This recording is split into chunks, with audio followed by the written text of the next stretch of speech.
Well, this year is expected to be a busy hurricane season. Not the greatest news in the world. The Low Country's chief meteorologist, Rob Fowler, joins us live from North Charleston. He has some safety tips for us tonight. Yes, absolutely. We want to make sure everybody is ready for the rest of hurricane season. We've only just begun, and Cody's here with Precision Garage Door. And Cody, we've got a garage door behind us you guys use for testing and for training. So tell us what people need to look forward to in terms of getting it ready. And you say this might be the place people need to really concentrate.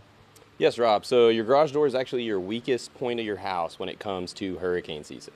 And if your garage is not properly looked after each year, that can cause us some serious issues when it comes to this season.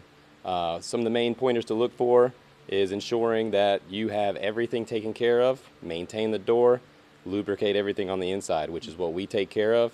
We can come out and take care of that for everybody. And we're going to go inside, if you will, on the other side and kind of show some things that people can do with the springs and the ball bearings. But just a little look from the outside, what are some things I need to look for? So some things, if you notice on our test door, we actually don't have any trim, which goes along the outer part of the door. That actually protects a lot of the wind from coming in, leaves, rainwater from getting in there. It can't prevent everything, but it has a lot to do with your movement and sealing off that door from the outer elements inside. So the trim may have worn off over time, and so people need to make sure that there's still some trim there, and if there's not, need to replace it. Absolutely.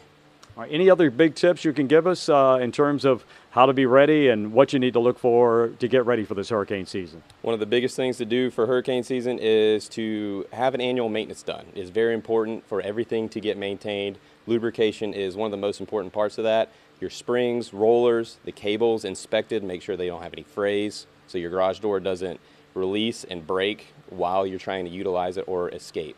All right, Cody, thanks a lot. We're going to go inside the garage, if you will, coming up in our next break, and we'll kind of give you a look on the other side. Right now, we're going to send it back to the News 2 studios. Meteorologist Jed Kristoff.